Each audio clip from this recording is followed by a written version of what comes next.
mattresses today.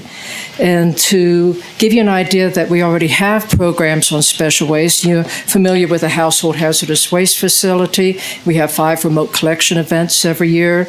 We have MedSafe drop-off boxes at police stations in small cities. We do the Christmas tree recycling program at 22 sites across the county. Township vouchers for illegally dumped materials, where they provide the manpower to pick up the illegally dumped materials, but we pay for their disposal fees. We work with MABCD and Department of Aging both on situations where they have cleanups that have to be done and to prevent the people from paying a citation. Can they provide the labor? We'll provide dumpsters or vouchers for that. We work on storm debris, and we've had waste tire and electronic waste collection events every other year recently. Excuse me. So first we'll talk about waste tires. The issues, there's a Kansas law that says you cannot bury a whole waste tire in a landfill. They could be cut up into pieces, but they have a tendency to bounce back up as the heavy equipment moves over the landfill. The tires resurface and lay on the top. So there's a law that says you cannot bury them in the solid waste landfills or construction and demolition landfills. There are illegally dumping of tires, which causes road hazards. Accidents occur if people hit them. They collect water, which is a great breeding ground for mosquitoes to have the larvae, and they're a nuisance and an eyesore. So currently, there are charges for disposing of tires. If you take them to Brooks C&D landfill or CDR North or Waste Connections transfer station, they charge depending on the size of the tire, and then they obviously don't dispose of it. They take it to a tire recycler for proper disposal or recycling. And then there's the various tire stores. If you're getting your tires changed, you'll pay a disposal fee per tire. And again, they take it somewhere else. And that varies depending on where you take your vehicle. We have had 8 tire events. You see 7 on the graph here because number 8, we're still waiting for the final tire count that we just had the event this past April. The first tire event back in 2000 was through KDHE grant. Only residents were allowed, no businesses. You see how we were doing a pretty good decline until the last 2, where businesses started saving up for our events. And here you can see the number of vehicles. And when I mention tires and the number of tires we have, it's called equivalent passenger tire. And what that means is a huge tractor tire weighs a lot. And so they have a formula of about 100 passenger tires per ton for the weight. Motorcycle tires would take a lot of those to weigh up to 1 passenger tire, a lot of passenger tires for a tractor tire. So they put everything back to number of passenger tires. Over time, we've collected from over 19,600 vehicles. Let me back up a second. Almost 1,200,000 passenger tires from our events, not including this year. And if you look at a comparison on costs, you can see that the first one that the state funded was over $300,000, and then the amount varied depending on how many tires we received. This last event, 2,082 vehicles came. Like I said, we're waiting on the final numbers for the cost and the number of tires received. That bottom picture is a photo from the first event that we had, and this is from an event 2 years ago. If we went out to Facebook after our last event, the county Facebook, and looked at what people were saying, in such terms as awesome event, they got rid of 41 tires from the property, dumped there along the edges. Thank you, I had 25 tires, not a single one was mine. Again, illegal dumping. Thank you, Sedgwick County. Tom Winters, great service to the Sedgwick County citizens. Took a few tires today, kudos to the county yard. So a lot of positive feedback from our events. But let's look at if you had a facility to receive tires to work with them. You need a lot of area because you can see from the tires there and from the events we've had, you need a lot of equipment to pick them up with a crane, put them on a conveyor, shred them. And outside now, like this facility, you're collecting rain, therefore water and mosquitoes. Or you can do it inside, but again, a lot of equipment, conveyors, cranes to move the material around, very large buildings, and you need shredders. Here's a close-up of a shredder. The teeth do wear out, and that causes maintenance costs annually. And here you can see a tire in it being shredded. But remember, tires are made of many different materials. It's not just rubber. You've got, it's called steel belted tires for a reason. You have steel in there, you have textiles, a lot of material that has to be gone through and separated for proper recycling. A typical facility, you'd start with the tire, go up a conveyor, go through an initial shredder for big pieces, go up with that material shredded into smaller pieces, magnets, pull out the steel, go through another grinder to get even smaller pieces, need dust collection system in the area, bag it and ship it out. So again, lots of room inside a big building. And the material in the end is used and recycled, whether it's pavers, picnic benches, playgrounds, even soccer fields have put the crumb rubber down to help in the protection of people falling. The company that we've been using that gets the low bid has a facility in Concordia, Kansas, where the tires are recycled.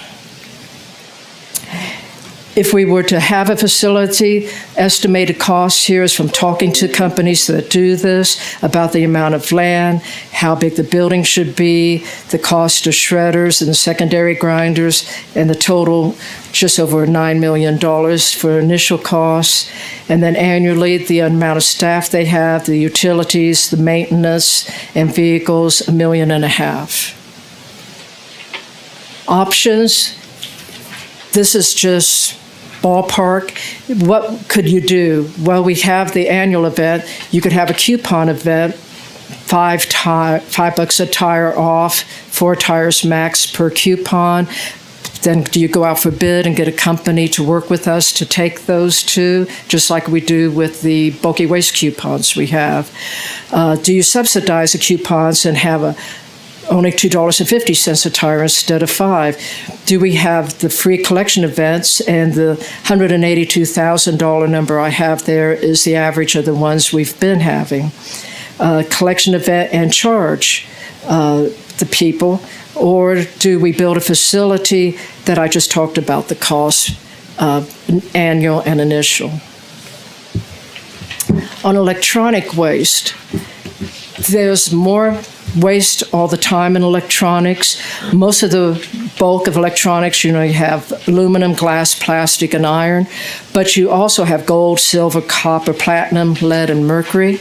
People realize this. They pay a lot for electronics, and we've heard time and time again, we don't like the idea of just throwing it away. We'd like to make sure it's recycled properly. And there's another reason is because there are a lot of toxic materials in electronics. And this table shows you the possibility of birth defects, brain damage, heart and liver, spleen damage, etc. And you had this in your issue paper as well. So people want to do the right thing, and we get calls all year about when you're going to have an e-waste event. Disposal is not accepted at the construction and demolition landfills. Waste Connections would be just part of your trash, which is $42 for minimum charge. Stores charge now. It used to be that it was free, and Best Buy had a thing where, okay, we'll charge you $5 for whatever you bring in and give you a $5 coupon to use in our store. But now you can see it's priced per size of the TV, type of TV, and if it's a microwave, all of that has a charge. In Wichita, Material Recovery only takes computers and cell phones, and they'll pay 20 cents a pound for you bringing it in. So our first e-waste event, I'll never forget. It was a one-day event. I'll never do a one-day event again because of this. It was up at the pavilions at the Coliseum when the county still operated that. We were supposed to start at 9 a.m. Due to the long line, I opened early at 8:30. We stayed 2 hours longer than we were going to. We had 2,600 vehicles, over 1 million pounds of e-waste in one day, 6,900 TVs and 6,700 computer monitors, $91,000. Low price, that was low bid. That company later went out of business. It took them a long time to clean out the pavilion. It was poorly bid. And this is a picture from the event. Look how large the TVs are. A lot of weight involved in these old electronics. And the monitors, remember those monsters. So it was a lot of weight involved in those. We kept hearing from the public they wanted more e-waste event because businesses started charging a lot for the e-waste. There was some illegal dumping, and electronics keep evolving through time. They may be getting smaller and weigh less, but you've seen the commercials on TV. Buy the newest iPhone. Be ahead. Here's the evolution of the mobile phone through time. Remember the old brick on the left where it was huge and heavy?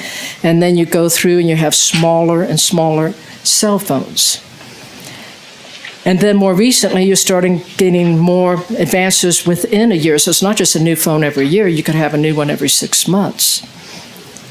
Computer monitors through time, from back in the 70s, all the way up to now where they're thin and way less, but again, advances all the time.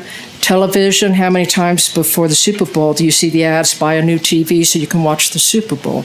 People do this and exchange the electronics constantly. So our e-waste events show the number of days. The first one was only one. Like I said, we learned from that. Now it's 6 days. It's a Thursday, Friday, Saturday, 2 weeks in a row. You can see the number of vehicles we have, from 2,600 to 3,100 to 5,000 to 2,400 at our last one, the pounds we receive, and the cost.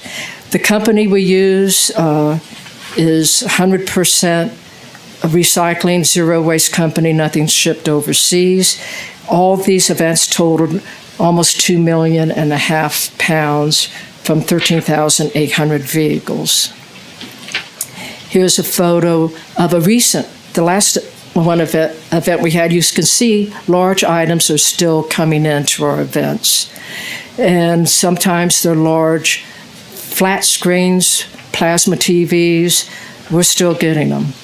And here's a Facebook from the last event. It was easy, fast to do. Thanks for doing this. Glad to see our tax dollars helping the community. And Dynamic is the company that we've been using. They're one of the ones we called About Size. Their facility's 120,000 square feet, 300 employees, and their annual federal license is $100,000 a year to operate.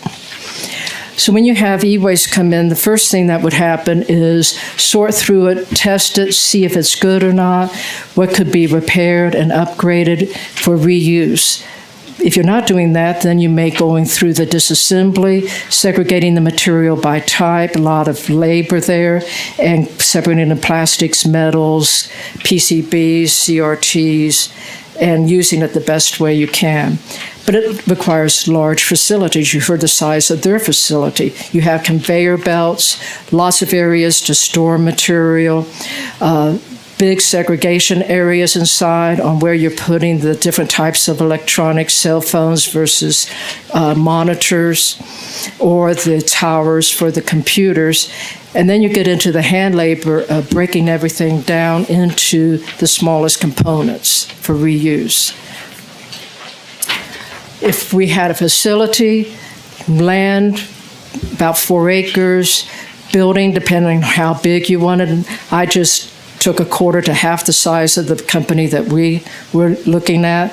Deconstruction shredders, over $1 million, equipment, vehicles, $3 million. So total 10 to 17 million, depending on the size of the building. Annual cost, again, depending on how many staff you have due to the size of the building. Utilities, operating, total 2 to 4 million. And our options, you could, again, work with businesses and have disposal coupons. Then it's how much do you pay for subsidizing the coupon is at $25 or half of that. Collection event, average over the ones we've had, 262,000, or charge and lower it. Depends on how much you charge. And, it's just per vehicle coming in, or to do a new facility.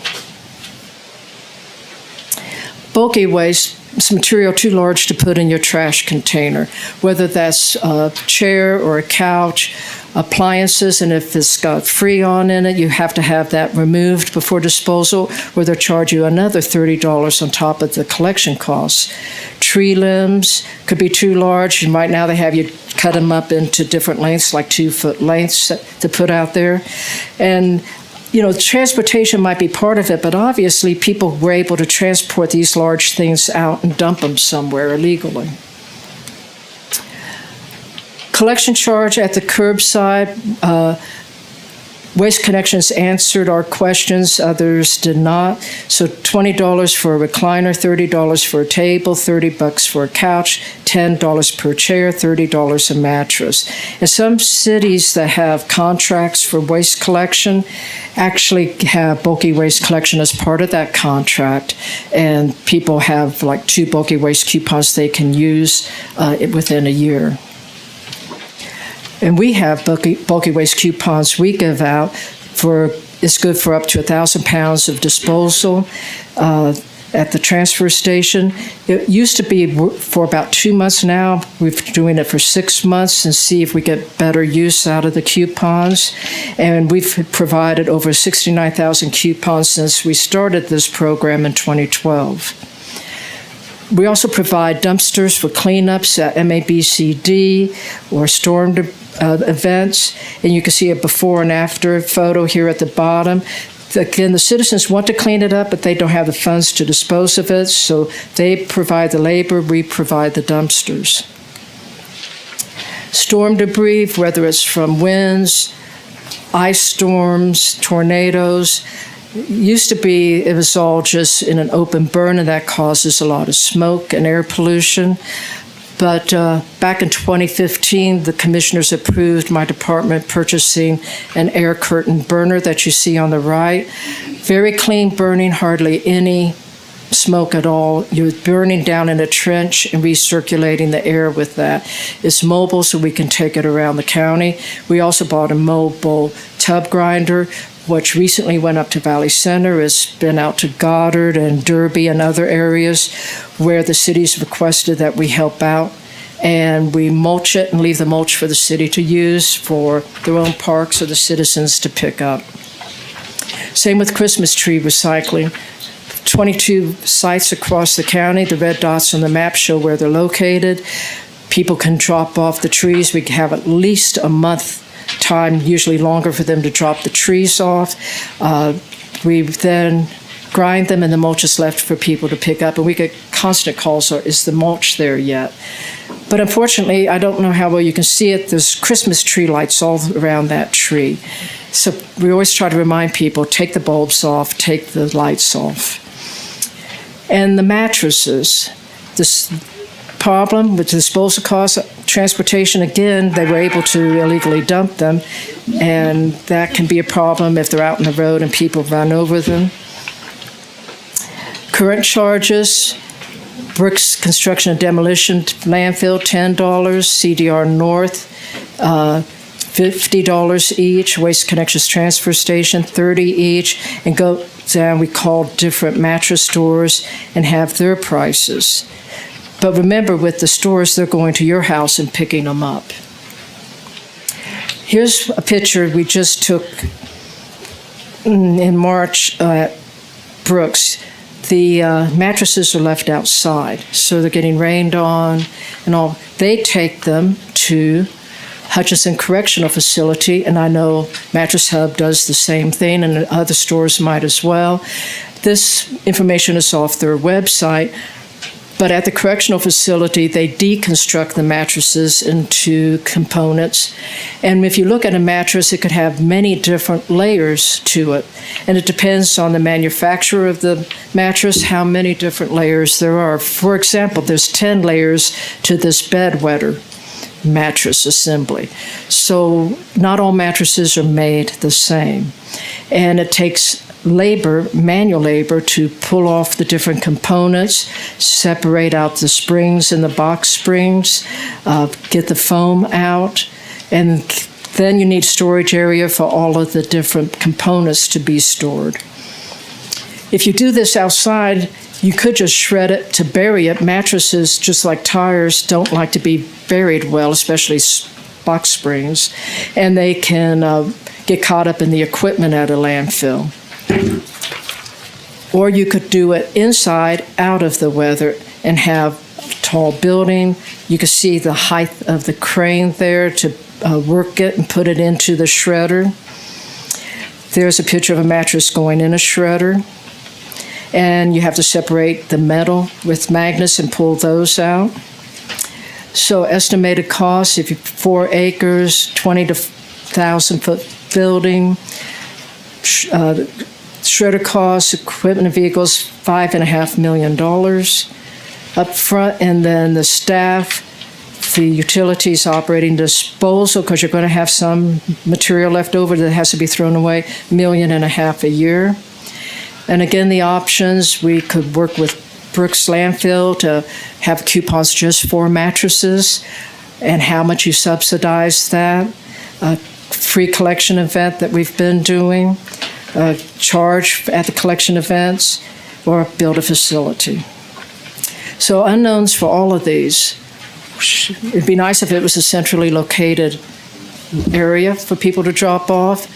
What are the markets? It's commodities. So markets vary. That's why every recycling facility out there has huge buildings, because they store the material until the commodity markets go up so they can make more money on it. You also hear about fires at those buildings, recycling buildings, because of all of the material. There's price of regulations and permits like the e-waste, $100,000 a year. What do we really want to accomplish if we go down this route? We'll determine the building size and the associated costs for that. And you should have plans for expansion, because all of these grow. And what's the operating cost depends on what the goal is. So what is the county's goal if we do something like this? Ownership and operation, is it all county within county employees? Is it county-owned and privately operated, and we go out to bid for operation? And the funding source, $1 of solid waste fee increase is $248,094 income. That's what we're looking at right now. Auditor has said they don't like the idea of cash donation box due to theft and fraud. And do you want a one-stop shop? And by that I mean take more than one material where they could bring tires and e-waste. But what would be accepted would have to be determined. Is it just from residents or businesses, and what are the restrictions on how much someone can bring and what businesses could come, if any? Processing, are we just reducing it for the landfill and shredding it so it can be buried easier? Or are we trying to recycle it ourselves, or just be the middleman and collect and ship to a recycler? We also did a survey of townships previously and asked them, what are you seeing on illegal dumping? Number one item for a 4-year period was tires, 3,000. Then you had, next is appliances at 799. Furniture was 434, and then mattresses 418. And the other could be anything from RVs to trailers, just a hodge of trash, you know. So that's what I have for you. Thank you for speaking trash, and I'd be happy to answer any questions. Susan, I know other than Mr. Beatty, I think we've discussed a lot of this before. Just doing the quick math, if we were going to get into these businesses, it's 25 to 30 million of capital investment, and it's about $8 million a year in operating expenses, and adding about somewhere less than 100 employees. So we can just move on to the next item unless everybody else wants to talk about this. So But I thank you for all the information. It's You're very, welcome. it's current and it's updated. Yeah, these have been updated from a year ago. Okay. So, if you don't mind, Chairman, a lot of this is discussion I've been having for quite a long time. I don't like the 1 or 2, or I don't like the 3 or 4 day events. I think those events are used by, what percentage of Sedgwick County residents use one of those events? Put it in terms of a percentage of users. Say 2,500 cars or whatever. Yeah. We have over 500,000 people living here. So how many people are actually accessing these events? Again, you just said the number, 2,500 or so per event. I mean, just do the simple 150,000 cars. Yeah, So it's so- less than 2%. So you just do the simple math on a lot of these things. For just example, I wish the math was done for me, but I'm not. I'm just giving you some examples here. So on the tire event, we're paying $1.18 per tire, $84 per car on average. Okay. Yeah. And it's used again by, 2023, 2,000 vehicles. That's not very many when you consider we have 500,000 people living here. So again, I think people are storing tires for 2 years in their backyards or wherever they're storing them. So we still have the issues of mosquitoes. And so the intent here is I think, profit driven. All these people are maybe making money by storing tires and bringing them to our event. I don't know what's going on here, but it doesn't really make sense to me. Well, as I mentioned earlier to some of the commissioners, we can always say no businesses, period, at the tire event. And I don't know how that necessarily changes anything. I think that, for example, we might want to consider, look, there's one business here in town I think of specifically where they store tires out back for years. And I don't know if we want to go by and look at that and see if suddenly the tires disappear around one of these events. And I've talked to KDHE because they regulate tire storage about going through and looking at businesses prior to our event. And isn't it true that you can chop a tire in half and still take it to the landfill and it's okay? Quarters. Quarters? Okay. That's different than shredding. Now, shredding takes it from a tire to a commodity. You can use it Right. a number of other ways, but if you just wanted to dispose of it legally, chopping it in a few pieces actually takes care of the problem. When we started the tire event in the state with the grant, it was to try to get rid of tires out in the community that are eyesores, gathering water, and can be a road hazard. And you can see from some of the comments, people are having illegal dumping on their properties and bringing it. So the whole point was to help the community clean up. It's whether we get 5 tires, 2,500, or 50,000, the whole point is to get them out of the community. And I do agree that if someone has illegal dumping, I don't want them to have to necessarily cover the cost of that. And I think that's reasonable in that case. But I don't know how often, for example, townships, if they file a report with the county, I would like to see us cover that for them. That's okay. We do. Townships, illegal dumping they collect, we pay for their disposal.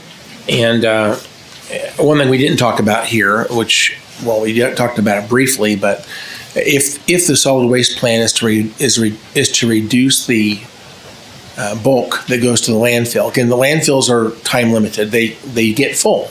Then you have a problem. So the intent of the solid waste plan and the solid waste fee, I think the very first thing we should do is try to minimize the bulk of things going to the landfill because it's time. It has a life, if you will. The one thing that's easiest to do, which again you briefly touched it on here, was the tree and limb waste. And I think there's opportunities for us to receive tree and limb waste. And we would also, if they wanted to, offer to people to get firewood out of there as long as they went through some type of legal release, so in case they hurt themselves. I don't want to be responsible for injuries, but the amount of firewood that you can get out of one of those is incredible. Then you shred as much as can be used, and then you burn whatever you can't use. So you could actually process enormous amounts of tree and limb waste that wouldn't have to go to the landfill. Again, that would have land, if we wanted to, you didn't mention composting, but if you composted, that requires equipment to run the windrows, to turn the material, and a permit from KDHE if it's over half an acre. Equipment then to mulch and have staff, so you'd need land, staff, and equipment to do something like that. Derby runs theirs, and basically it says limited hours, and I don't mind storing my tree limbs for a part of a week and taking them out there, but it's taxpayer funded, and they have one person. In fact, most of the time it's not monitored at all, but if they have someone out there, it's one person. Then they process the stuff once in a while. We've gone down there to help them process that material. Right, I understand. Okay. I've been here when that happened. But the tree and limb waste has been one of those things where, again, it would be around year round, because people aren't going to store that stuff for years waiting for a next opportunity. Same thing with this electronic waste. I don't know how many people are willing to store stuff for years. Again, cell phones being quite small, there's a lot of cell phone stores where you got to take those off your hands. They don't have to go to a special event to get rid of cell phones. You can take your cell phone to almost any dealer and they'll take that off your hands for free, right? And cell phones are not very bulky. It depends on the store. And they're not very bulky either. So in terms of the volume, it's very small. But that might be one of the more dangerous things because of the lithium battery, for example. Most of the computer monitors and stuff don't have batteries in them. Here's the thing. I think when you look at numbers of $10 million and $17 million as a proposal, it's become silly. I don't think anybody's seriously going to consider standing up a new service of $17 million or whatever number, what was someone added up here. But at the end of the day, our goal is to, I think, reduce the amount of abuse by some people, paid for by the rest of everybody else. And number two, reduce the amount of bulk going to the landfill. Those are both good goals. Mm-hmm. And I think that we ought to have a conversation around those two things. This isn't it. So I'm sorry. I'm very disappointed in this briefing. Not your fault, but this is trying to shut me down. That's all this is. I get it. Thank you so much. And Commissioner Dennis? Thank you, Mr. Chairman. I appreciate it. And Susan, thank you for the briefing. I appreciate that. I just have concerns about the way we're doing business today. And if there's a better way of doing business, I don't know. But for example, with the data that you gave us from 2021 was the latest time for tires, for example. Well, there were 72 tires per vehicle if you divide the number of vehicles into the total number of tires that came. I like cars, but I don't have 72 tires laying around my house. Maybe sometimes I got one or two, but 72 average, that's the average, tires that are coming in.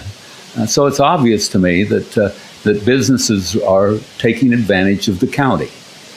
Yes, but also governments come. That first day of a tire event, we have it for governments, so townships actually bring tires to that event. We had a lot of townships this past time.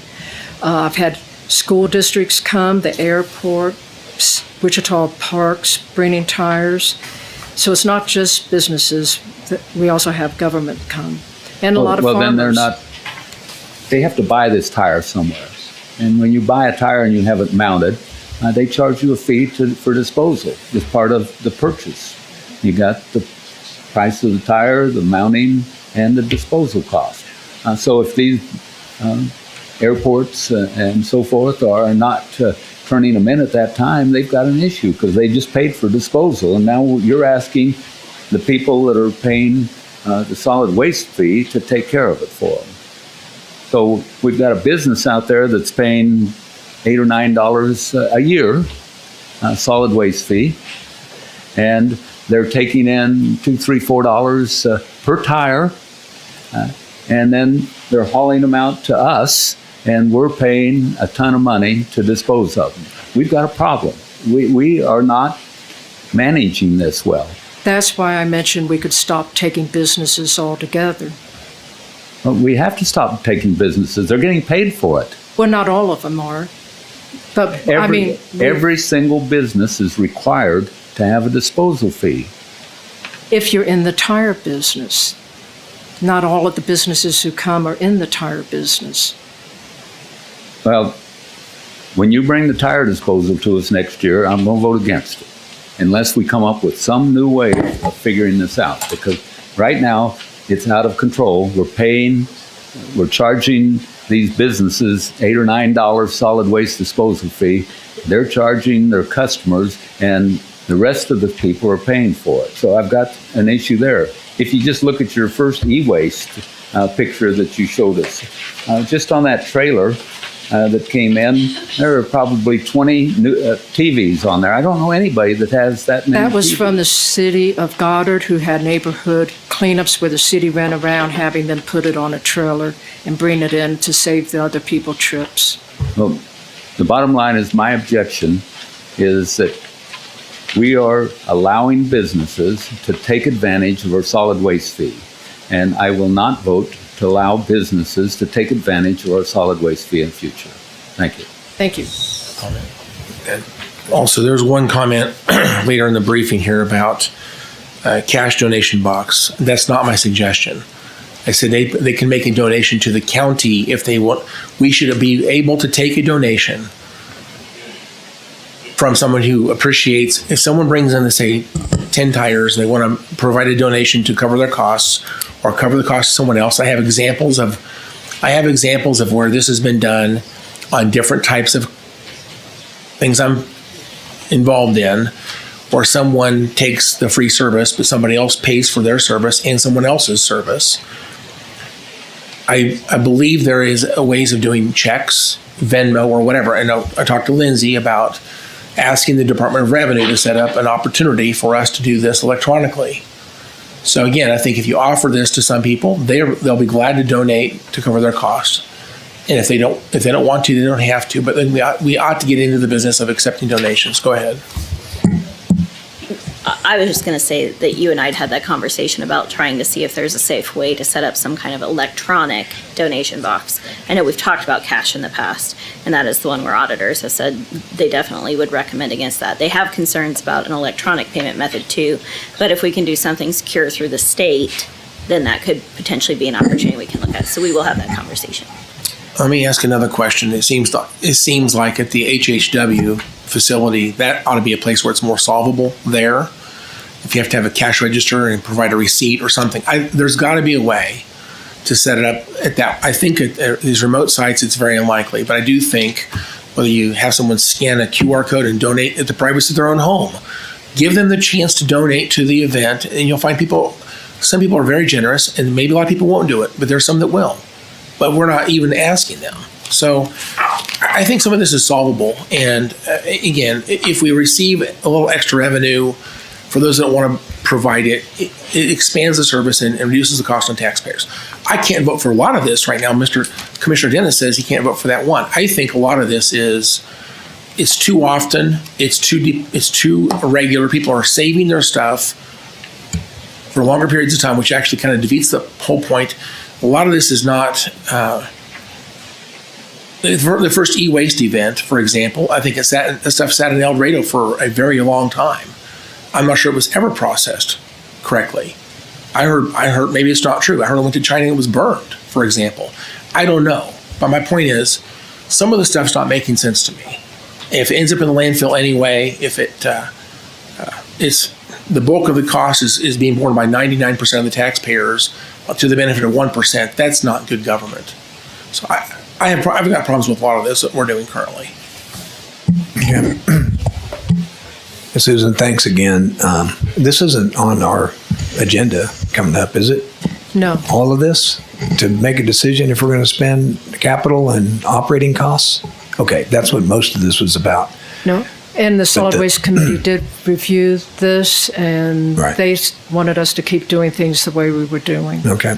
Well, and then, but thank you again. And last meeting, I remember when we downsized the MAC capacity from 100 tires to 50 or whatever it was.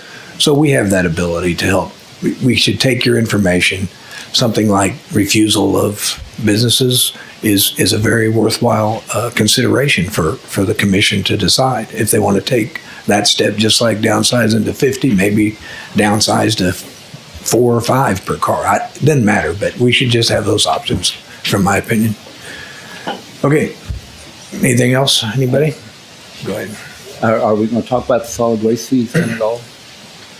Or are we going to wait until Wednesday to talk about those? What's? If you, I don't care. I'll talk about them Wednesday if you want to talk about them. we can now. talk about it now. I think we're prepared to talk about it now if you'd like to. Well, let me let you know what my concerns are, and I think Susan already knows because I talked to her about it. But our solid waste fees, they run from $10.67 a year to $5.33 a year. So it's not very much money per person, but I do get flack when it shows up on people's property tax bill. And then, honestly, for the longest time I've been on the commission, I didn't dig into this, okay? But this time I did dig into it a little bit because I was confused of exactly how this all comes about. And so if you look in our backup material, you'll see that there are 9 pages of details on how which parcels fall into which categories. 9 pages it takes to detail this. So I dug into it a little bit further. And remember, the entire spread is only $5.34 from the highest to the lowest, okay? So it's not a very big spread for us to spend staff time for the appraiser's office, for our clerk, our treasurer, everybody that's involved in this process. They've got to go through thousands and thousands of parcels and figure out which category it fits in, just for a small spread of difference. And it's a very minor difference.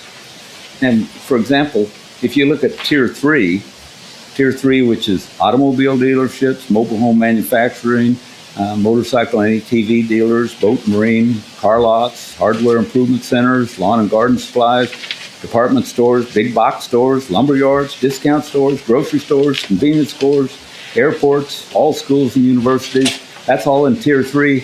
They pay exactly 51 cents more than the residents do. 51 cents. We spend all that time and effort to figure out that all these people can pay 51 cents more than all of us that own a house. It's out of control. It needs to be simplified. There's nobody going to spend the time and effort, except for a lot of our staff, to come up with which ones of these parcels fit into this. It's ridiculous. So I will not be voting on the solid waste fee until we simplify it. And you brought it to us so late that we can't do anything with it because our folks are going to be sending this out here within they're going to be working on it this weekend. So we got it so late we can't make a decision this year. I can't stop this because that puts a whole lot of pressure on our staff and on the other electeds. So I don't want an excuse right now. I don't want an explanation, truly. We are out of control, and I want it fixed for next year. I can't stop it this year. Mm-hmm. So that's all I have to say on that. The other subject that I have is along the same line is the solid waste plan that we're going to have to talk about on Wednesday. That I can vote against because it's not going to stop anything. The solid waste plan, and remember, I'm a Republican and I'm for free market. However, the way that it's working out with our solid waste collection folks, all of the trash collectors in the community, this free market thing is hurting the customers and it's helping the businesses that are picking up trash. So as a result, and I'll give you a good example, president of my homeowners association had a contract for 5 years with one of the trash collectors. They decided, they're not making enough money. After 2 years, they terminated the contract on us.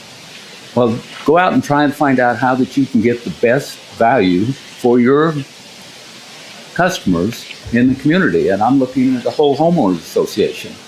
It's impossible to find out what the cheapest price is.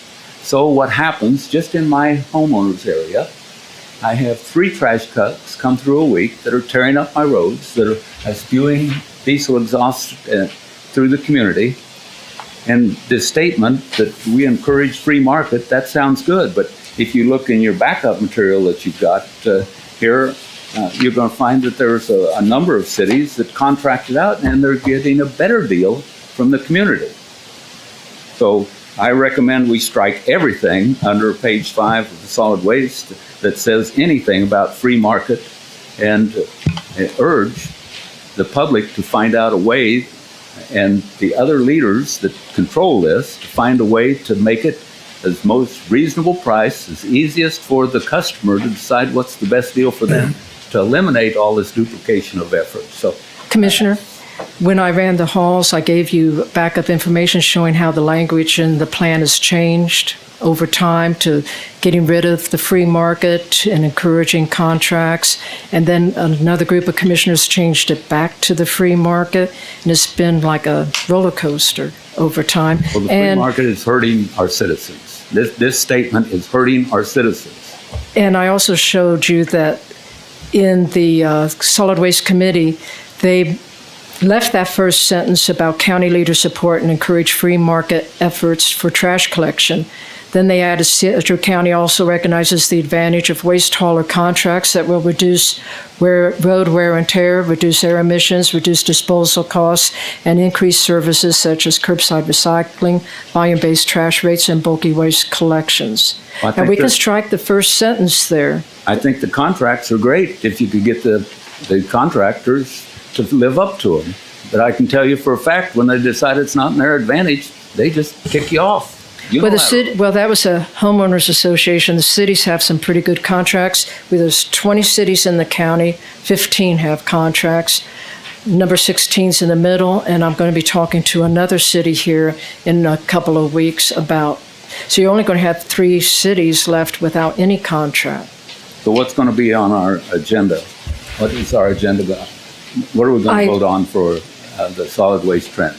I have slides that show the current wording on page 5 and what the committee recommended for the wording that I just read to you. You can vote to accept the new wording or alter it on Wednesday. Okay, well, I've made my point today. I guess I'll have to make it again on Wednesday then.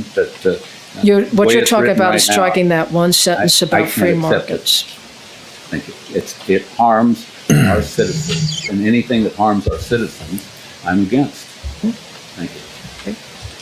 I'll just, quick follow-up is that, as noted, some cities under home rule have the ability to franchise their trash service.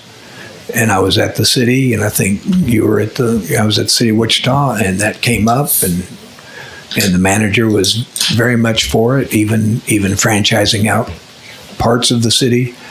And the loud cry we heard, nobody was in favor of it from the citizens, and most of them said, A, stay out of my trash, and B, free market. So if we want to propose some kind of countywide franchise, then I think we could work it up and see if we want to hear the outcry that'll come, as the words will be free market and stay out of my trash. I lived it, and it was very vocal, very emotional. Remember, there used to be 30 private haulers. Now there's like 10. Yep. So, But I don't know why we're addressing it. Why are we saying that free market is the best thing when it hurts our community? no, we're saying what the citizens are saying. Blank. Okay. Well, it's what the citizens have been dictating. So I don't care. Feel free We'll to talk change about- that language. Yeah, we can Mr. vote it. We can vote on it when it comes up. Okay. Chairman. Yes. I understand the Commissioner Dennis's point on this. I would say it is preferable to have 1 truck per week versus 3 trucks or whatever per week. In terms of free market, I think that what Derby has done, and I don't know if this is what other cities have done, but they put it out to bid, and the free market is the haulers bid for that work.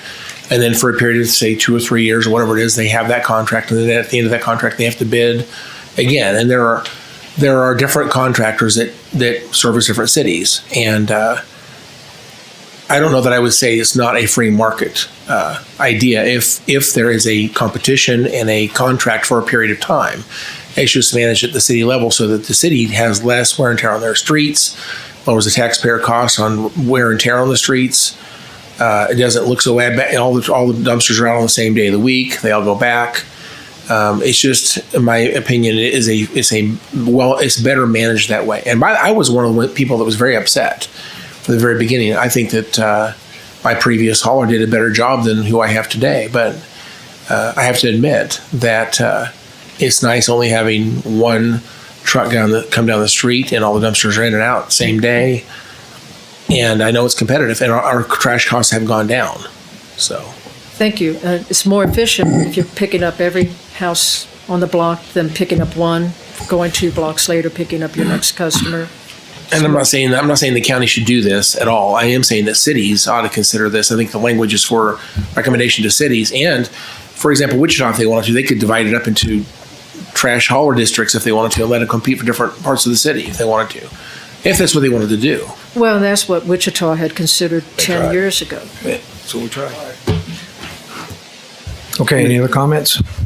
Okay, we are nearly an hour into this. Yep, Chairman, we're running a little bit late, so I would offer one last thing. If we want to talk in another setting about this, I think SCAC makes some sense. Get all the cities together, have this kind of discussion. Maybe I'll visit with each of you and see if that's something you're interested in moving with in the future.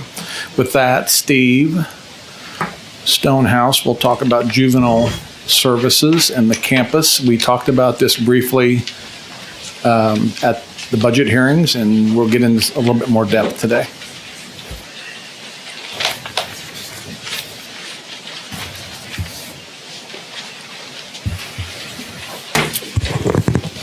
Good afternoon, Steve. Good afternoon. Steve Stonehouse with the Department of Corrections. I talked to you today about space needs specifically for juvenile services. So when I'm talking about juvenile services in the Department of Corrections, we're talking about the front door at JIAC, the Juvenile Intake and Assessment Center, where arrested or kids who have contact with the law enforcement community come for their assessments, the juvenile detention facility, the juvenile residential facility, which is an alternative to detention, juvenile field services, which is probation and parole for kids between the ages of 10 and 23. They also have the Evening Reporting Center, which is a program from about 10 in the morning to 8 o'clock at night where kids can spend their day. They can go to school there. They have behavior cog groups, parenting classes, things like that. And we also have a pretrial program at Juvenile Field Services called Home-Based Services, where the court will allow somebody from detention to be released to their home, supervised by one of our staff. So when we're talking about juvenile services, that's the scope of our programs. Just a little bit about the history. Juvenile Field Services started in 1998 at South Glendale on the Parkland Shopping Center. We were at 10,825 square feet. It was a rented property. Juvenile Field Services has been in rented property since 1998 when that came into existence. The problem we ran into there is that we had no room for expansion. Probation has changed in my lifetime, my career, from just observing folks and having office visits to behavior cog groups, parenting classes, actually substance abuse classes, things like that, meeting one-on-one and in groups. So we needed spaces for classrooms essentially.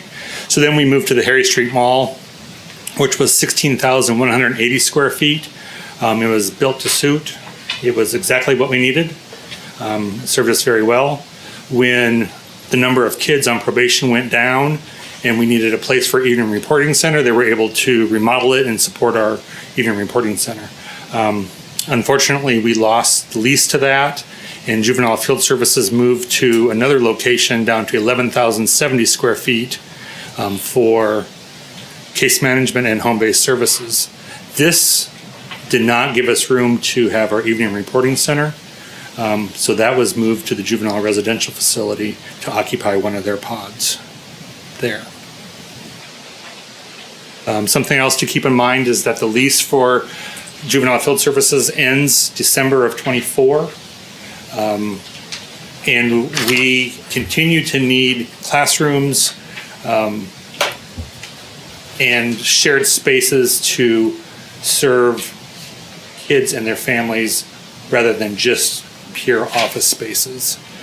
With Juvenile Field Services being split between the Harry Street location over by St. Joe Hospital and juvenile residential facility. It's inefficient just because of the space, the distance between the programs and where our families have to refer. The families who are referred have to report one place and then have their program in another place. And then also we're mixing juvenile residential facility populations, which are early on in their system, and even in reporting center populations, which are deeper into their supervision and probation. Juvenile residential facility, Nicole, can we pull up that? Is a 24-bed facility. And before the pandemic, we started talking about the needs for this facility as they weren't meeting what we needed for the kids. Kids get to the juvenile residential facility by the court. The court will say, I'm going to give you an opportunity to go over to JRF instead of being in detention. It's good for the kid. It's good for the family. It's much less expensive. They attend school in their community. Everything is family-based, community-based, other than in detention where it's much more of an institution. Things that didn't work at JRF or problems that we started seeing. Go to the next second. So this is the waiting room at JRF.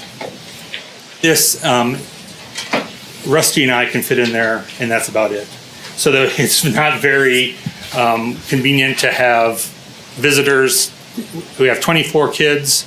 If they all brought one parent, there's no way to screen them in this facility. It's not appropriate. It's inappropriate. It's just too small. The next slide shows the commons area. So this functions as a place for kids to have their lunch, but there's no private meeting room. So if you want to have a private meeting with your social worker, with a therapist, with your family, you can't. This is where you get to sit. You'll see that we have staff lockers there. So the staff are putting their things when they're coming into work in those lockers in front of all the residents. It just wasn't designed for what has evolved into that we need. This is more, the supervisory offices are 3 separate offices instead of 1, and they're all separated, and there's not a good view of the facility. So it's just not laid out in the most convenient and safe manner that it could be. This is the laundry facility. The kids do their own laundry. So there's only room for 2 machines. So 24 kids trying to do their laundry and their bedding. It's just not convenient for what we needed at the time. The gym actually is part of the old juvenile detention facility, which was built in 1977. So this retains from that building. You can just see that it just has wear and tear. And the location of the gym is through a dorm, through a maintenance area, back into the gym. So it's not close to where the main action is. So if you have 1 kid or 7 kids here, you have to have 1 staff. So that's the way it's built is not the most appropriate for our staffing needs.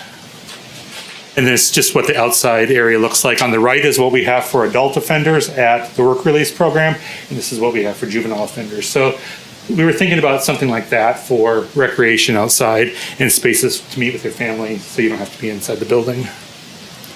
It's more of the outside. The library is on the other side of the gym. This floor is actually of the old juvenile detention facility, and this is also where our school is located. So the school is further away from JRF than everything else, and the library is in the hallway of this old part of the building. You can see on this, in order to get to the gym from the commons area, you go through this door, through this maintenance area, to the gym, and then over to the school. It's not this layout for what a building. So for those reasons, we started talking about a CIP for JRF. So that's where this whole conversation came out of, is that, can we do better for JRF? At that time, it was about $2 million to fix those areas that I looked at. Not really even touch the living areas, they work fine. But we have major HVAC issues, the security cameras aren't necessarily up to date.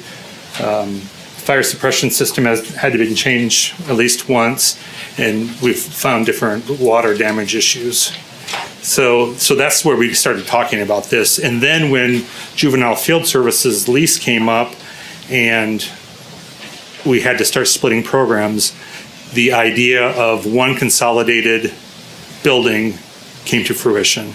And that's where we are today. I think that's what you were presented at the meeting the other day. So this is the juvenile courthouse. All the buildings, the juvenile complex, all the buildings with the dark roofs are juvenile complex, and the red gabled building is juvenile residential facility. That's how that fits into what we're talking about. And then we have JDF and JIAC that are run by Sedgwick County on that campus. Of course, the juvenile courthouse, the district attorney's office are also there as well. So when we talk about families engaging and interacting with Sedgwick County Department of Corrections Juvenile Services, Juvenile Courthouse, JDF, JIAC, JRF, ERC are right here at Lincoln and Hydraulic. JFS and Home-Based Services over there by St. Joe Hospital, Harry and across the street, Harry and Roosevelt. So that's just the location. So when we ask clients to report, that's what we're talking about for the different activities that their children may be involved in makes a difference on whether they report. It's just what we've seen traveling and viewing other systems in the country is that jurisdictions try to put as many locations in a common core place as possible. So you'll even see like their departments of mental health have their juvenile services at one building so people aren't trucking around, because we know that our clients typically report. So if we can offer everything in one place, it's better outcome for the people who are utilizing the services. So when we look at our space needs, and I think I gave this to you in the handout so you can see it later, this is the footprint that we're talking about JRF that's available for a new building. And then it's actually broken out in your attachment to house Juvenile Field Services. The proposal is for a 2-story building. Juvenile Field Services and Home-Based Services would be on the 2nd floor. JRF is here in the yellow. It takes into consideration all the concerns that we had about the current building. The Evening Reporting Center and common areas are here, and then there's an indoor-outdoor gym. We also looked at how common space was handled in Johnson County. So they had an indoor-outdoor combination gym, and so that's where that design comes from. This allows all the services to be in one place. We think that it would be more efficient as far as staffing, more efficient for food services.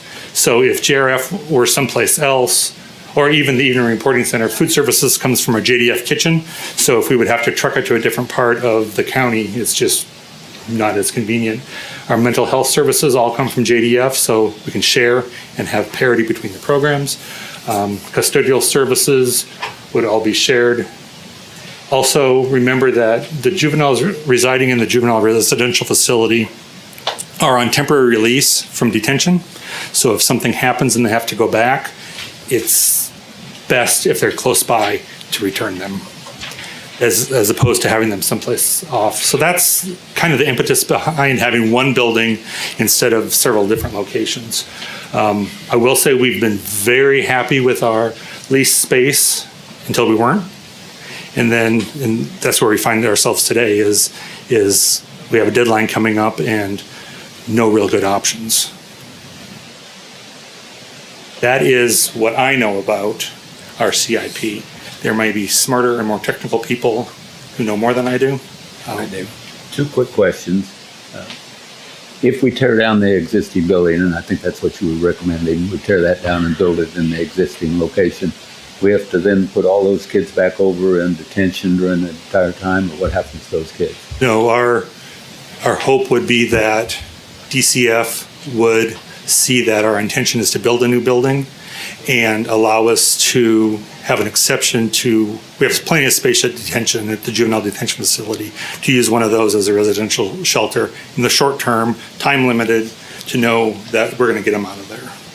Yeah. No, our goal would be, the CIP committee had the same concerns that we would not displace them back into detention like we've had to do in the past. Okay, well, I'm happy with that. The second thing is, the last time I asked you whether or not that we have space anywhere else where we had to tear down that building. And so it looks like there's not space anywhere else. I don't We believe have there is to tear space. that down in order to be able to move Yes, forward. I believe so. Okay, that's my only two questions. Thank you. Steve, got a, maybe just for me and maybe for the commission if they would desire it, can we get a list, maybe a spreadsheet of like the juvenile continuum of care? The facilities, the location, do we own or lease? And if we lease, when's it expire? Just to try to get my hands around personally, and maybe the others, just out of Moving respect. parts. It makes sense to have a campus to me, and support a campus where this all flows together like you've described. I just like to have a picture of, I want to avoid, I just want to understand, I want to avoid, okay, we vacate another building and now we've got another building in our inventory that is usable or not, or some of those things. Yes. And then my second question then would be, is all of this, or how much of this that we're talking about, maybe by facility, is state mandated, or is this us saying this is how we as Sedgwick County are handling our juvenile situation versus like what Johnson County? Are we all? I would say two our juvenile residential facility is definitely a Sedgwick County response to this is how we want to treat kids. Okay. And the evening reporting center is a Sedgwick County, this is how we want to program. Everything else is pretty much is state mandate. Okay. So we have to provide the jail detention, or we have to pay for it to happen someplace else. Because those could be court mandated. Yes, those are all court mandated. We don't have to put them in a shelter, but the county, starting in 93, 94, said we'd like an alternative for some of these kids not to be locked up. Okay, well, and if that Harry Street ends at December 24, that's maybe time creates decisions. I think Commissioner, you want it? Yeah, thank Commissioner Beatty? Hey, two questions. Can you give me what are the current numbers at detention and JRF? The current number at JRF is 7 out of 7. And JDF, I think we were at 31 this morning. So we'd be at 38 if it weren't for those 7. Are the thought with JRF, did you say that a judge appoints to JRF? Yes. And that is based on what? Based on a lot of times their behavior at JDF, or the defense attorney has argued that he or she should have an opportunity to go to their own school, things like that. So the court will allow them, can't go home yet, but you can go over there and see how you do. Okay. The second question, Lindsay in particular, we're talking CIP on this. Is there any ARPA capacity here at all? So the ARPA capacity would come into play through the revenue replacement. It actually specifically excludes correctional facilities as an eligible use of ARPA funds, because all of this was supposed to be in response to the pandemic, right? So it allows us to do gun violence, behavioral health, things like that. But a correctional facility is not something that they saw as a direct response that's proportionate to the impact of COVID. So if we wanted to try to do some revenue replacement again, just through 2021, that number was 40 million. We have a little more than 9.9 million, I believe, in contingency right now. We may have to access that pretty soon based on some preliminary information we received on some CIPs, so I don't want to make it sound like there's all this money sitting there ready for us to go after it. But if it was, then yes, we could use that toward this project or something else, anything we would use general fund cash for, and buy down the debt. Okay, that's helpful. Thank you. Thanks, Steve.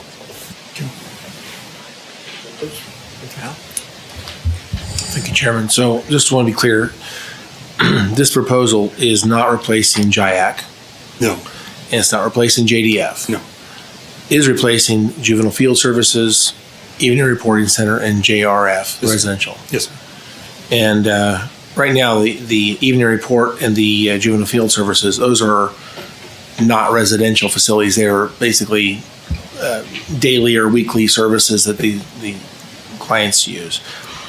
the residential is 24 beds. What would the new facility hold? I think it's the same. 24. We're currently limiting the kids who can be admitted to the juvenile residential facility to those authorized by the court as juvenile offenders. Historically, we have taken children in need of care who were in both systems, called crossover kids. So we developed that in response to some of the problems with juvenile offenders who become sinks or sinks who become juvenile offenders. We also took kids who are in police protective custody and the children's home would not take them for whatever reason, so they could go over to the shelter while DCF and the district attorney and the police department investigated those cases. But we've eliminated that right now just because we don't have the space. Well, for a while there, we were doing some sink-only children that were using our space because we had available, Yes. right? Yes. So none of our kids going forward are going to be sink-only. They're going to be juvenile offenders only or juvenile offender / sink. Yes. Right. Today, as of today, yes. The closest would be not today, but if we got into a situation where we had the room for them, is to those children who come to JIAC because of their own behavior or run away, and they're put in police protective custody, so they can't go home for 72 hours until everybody investigates the situation. Those kids used to go to JRF. No, just curious. So JIAC, the kids are there for a short time, maybe a day or two. They're not there very long. JIAC, they're there for hours. The hours, so even less than a day. Yes. And then they go from there to another facility somewhere. We Yes. transport them. So the JIAC kids don't necessarily have to be next to the evening reporting center, for example. They're really separate. Yes. It's most JIAC, as you probably know, JIAC is right next to detention. So those kids who are screened into detention just go right over there. Right. And so likewise, the detention, those that are in detention, they stay in that facility until their detention's over or until they're released or whatever. But they're not going from detention to evening reporting center or juvenile field services. That's different clients, different kids. Different point in time. And so you also use different staff today. You don't use the same staff. Today we use JRF and JDF are our combined staff. JRF and JDF? Yes. That's because we're short on staff. Yes. But that's not the plan. Well, that's until there's a point where we don't need it. Yes, that would not be the continuing plan.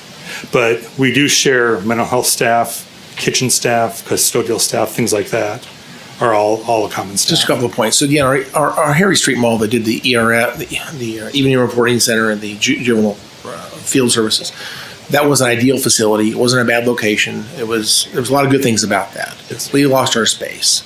If we could replace that with something similar, I would be interested in that. I don't know that there's any synergy necessarily between those two things being co-located with residential. I think where that facility is right now, I don't think is a great location for the evening report or for the juvenile field services. I think that's not the best location. I agree the facility for residential needs to be updated, but what you've not provided to us is what's the alternative to fix the building, maybe reconfigure some things there, or to, again, you talk about HVAC, that should be fixed. The gymnasium is old, but it looks like it needs to has some paint. There's some things that need to be repaired. Talking about water damage issues, that's fixable. Fire suppression system, that's fixable. Security cameras, we have security cameras all over the county right now. That's certainly something we can add. So I'm just curious. Again, it may not be the shape and size we would want to start out with today if we were building a brand new facility. But what are the real? I see the waiting room as a bottleneck. But what are the options to solving that problem without having to build a whole new facility? I don't see any alternatives yet. And to me, the one thing that needs to have a fix here is JRF. That's the one thing that's compelling this whole discussion is JRF. And right now we have 7 kids. In fact, it was shut down for what, a year and a half? Yeah. Okay. And let me also say that we're looking at CIP. This number is around what, $22 million, and we're looking at full capacity with 24 beds.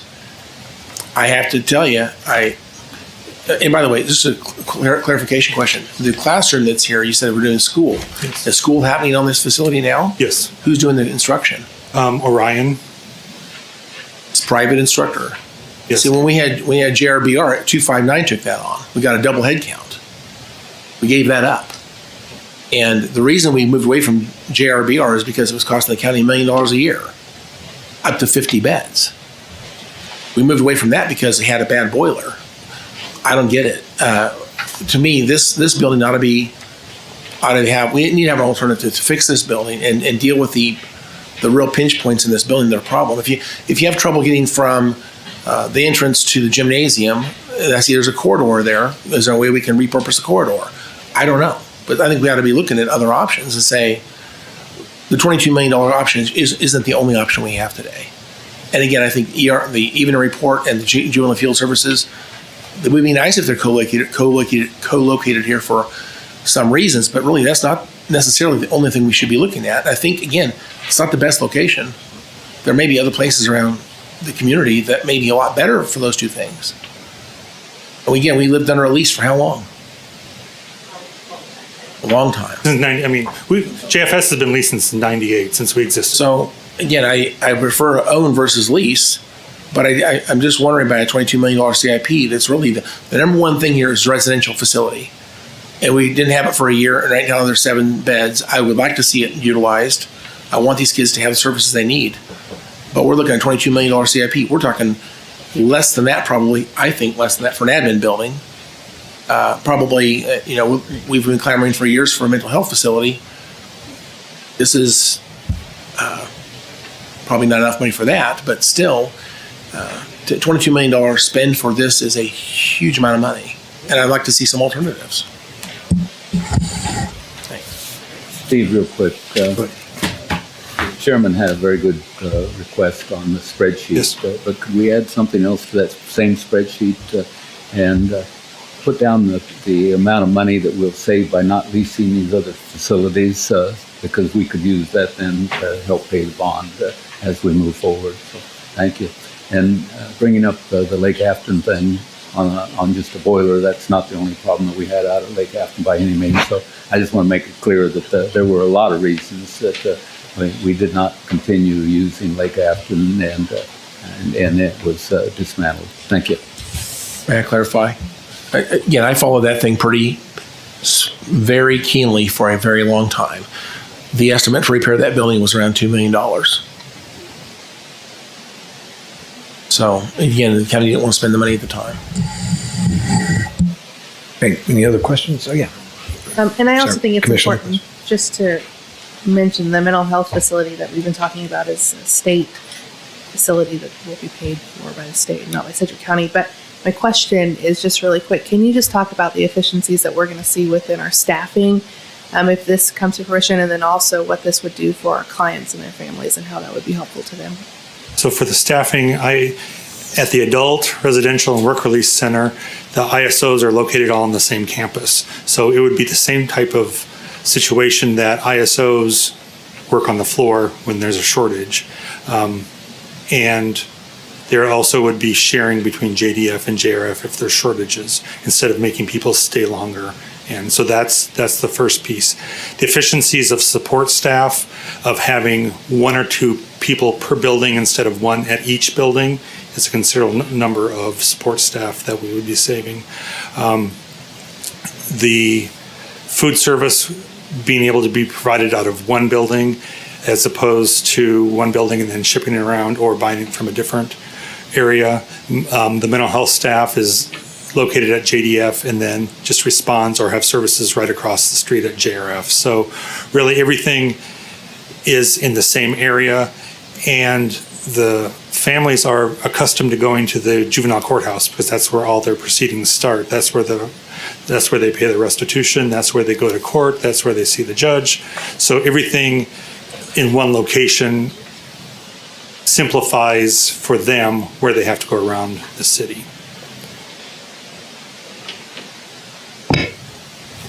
I don't understand why the construction of the juvenile facility that it exists today is a pretty secure area. There's really not crime problems back in there. There's sufficient parking. The courts are there. I'm not getting why that's not a good location for families to come and take care of all of their needs in a one-stop shop type situation down at juvenile, where they have juvenile administration, they have the courts, they have the district attorney, and all of those things located in one place. And looking at the efficiencies that it brings, and then looking at having a facility that incorporates some of the best practices for managing kids that they've seen in other jurisdictions across the country that Steve's talked about. He hadn't really talked about it here today. Can you speak to that a little bit?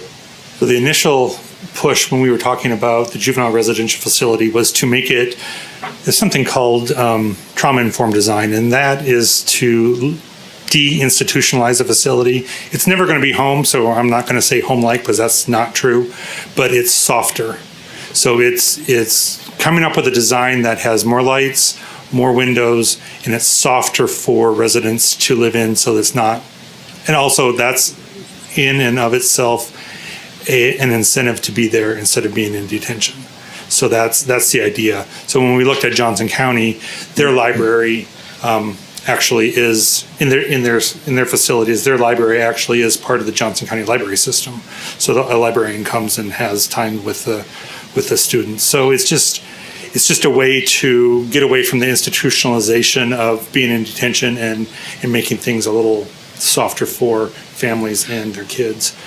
Also, the concern about where kids can meet with their family members at detention, at the juvenile residential facility. There's no place. They just meet in a gigantic room like this at a table with everybody else. There's no private meeting area. So it's just to make it more family-centered than we have it right now. I would speak briefly. Steve talked about a CIP that was about $2 million. That was strictly to make some corrections to the building that housed JRF only.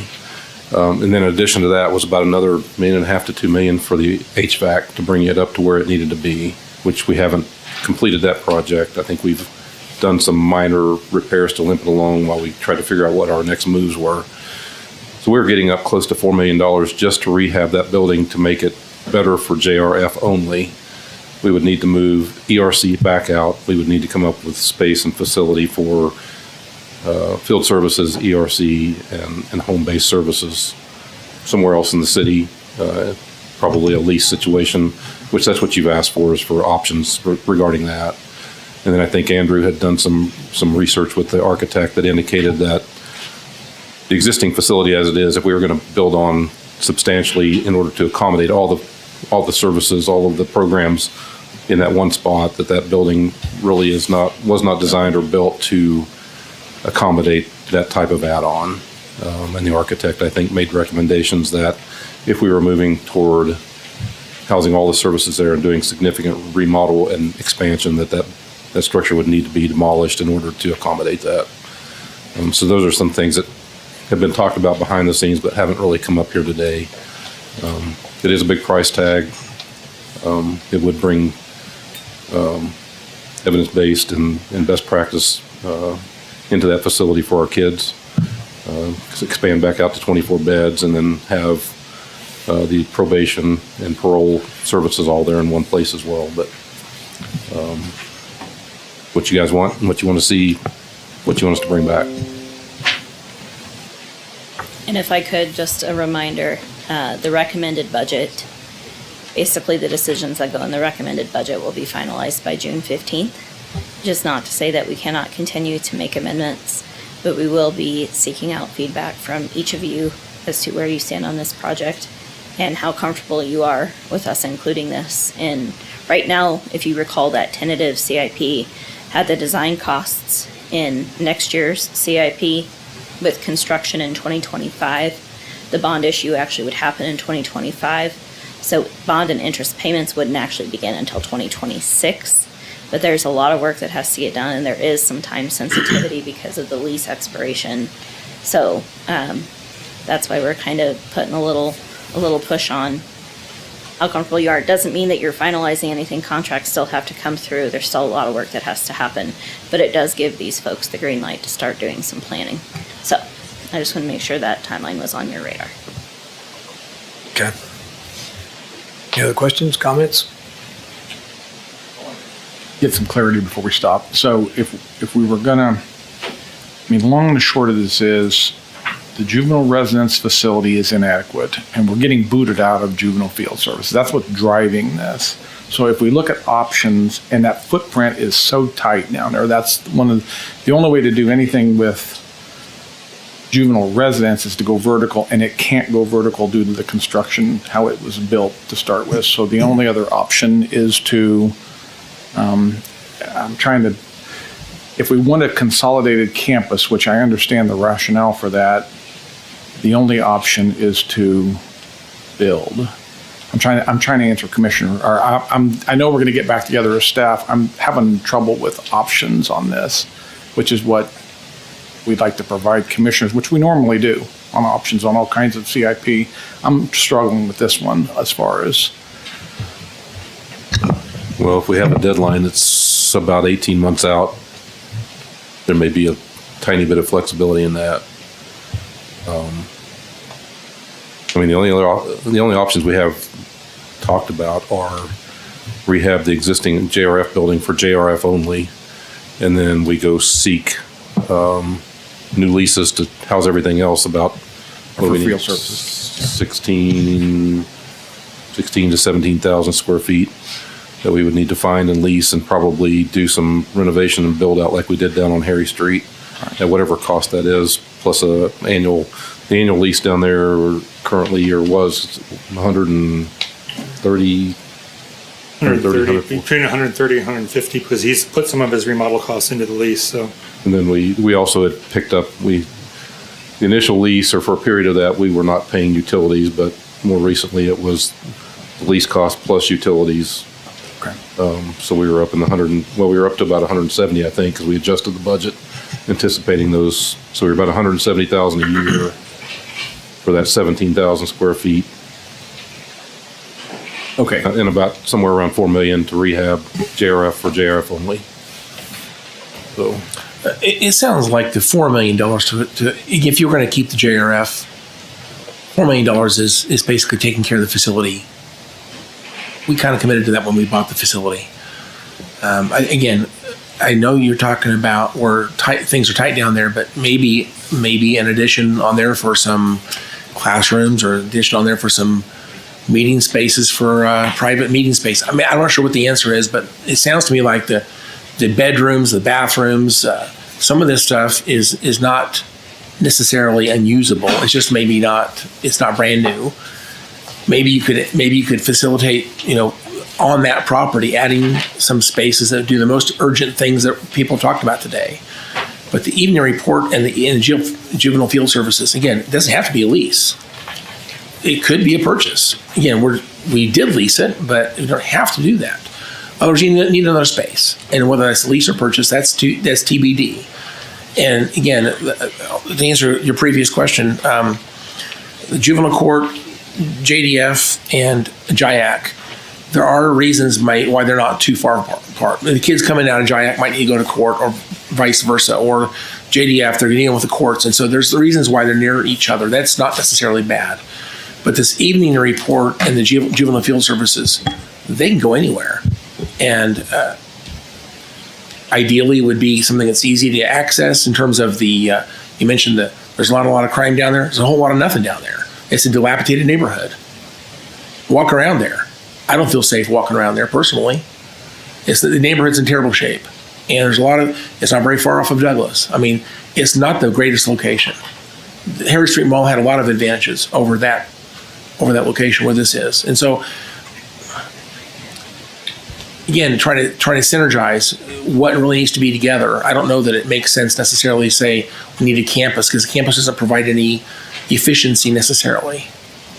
Maybe for travel time, going between if you're staff going between different parts of this, maybe, but in terms of staff, they're all separate staff. They do different things. In your handout, you do have the 2019 CIP proposal for JRF, so you can see what the plan at that time was for that building. Commissioner, if I can speak to your request, I think what I would like to do is take the old CIP that rehabbed JRF. We would have to update that with current numbers, along with the HVAC. The other thing that we would need to do is, if we are being pushed out of Harry Street, that means that we would have to find a new lease location, which means new numbers, that means a build out. So we would have to price that out as well. So what I would like to do, if I can, is just take some time, update the CIP for the HVAC and for the rehab of JRF, along with a lease for JFS, and be able to compare that with the $22 million campus CIP and bring that back to you, because I think that may be another alternate to what we're talking about here. Yeah. I think we will do the spreadsheet requested by the chairman and Commissioner Dennis. We can get that put together. We can come up with some options for all the commissioners. I know they always like options, and then we'll report that back out. Okay.